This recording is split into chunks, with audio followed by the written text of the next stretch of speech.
You know me as Candy Man, but my real name is Daniel Robite.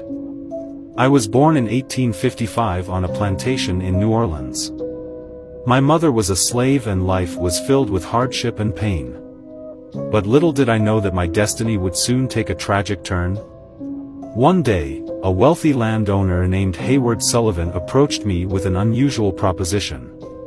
He wanted me to paint a portrait of his daughter, Caroline. As I worked closely with Caroline, capturing her beauty on canvas, a forbidden connection began to form between us.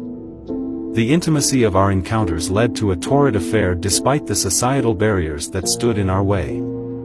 Caroline and I couldn't resist the passion that consumed us, and soon she found herself carrying my child. Our secret love was discovered and the consequences were dire. A bigoted lynch mob descended upon me, inflicting unspeakable horrors as they tortured and tormented me. Driven by hate and anger, Caroline's father and the mob chased me through the fields, determined to eradicate any trace of our forbidden love.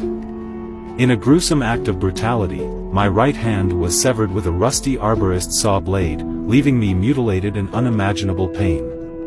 To further debase me, they covered my wounded body in fresh honey from a nearby beehive.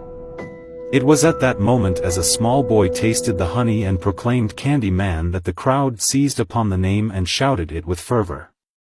The beast swarmed over me, inflicting more wounds. As I lay dying, Caroline appeared before me, restrained by her father's cruel taunts. He brandished her mirror, mocking my disfigured state.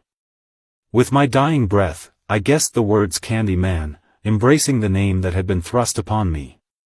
Caroline, filled with anguish and desperation, clung to the mirror, the only connection left to her lost lover.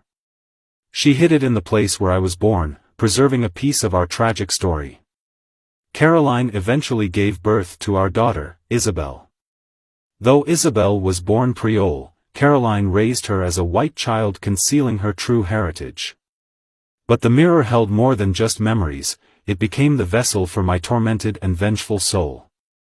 The Candy Man legend was born from that moment, a tale that spread fear and terror among those who heard it.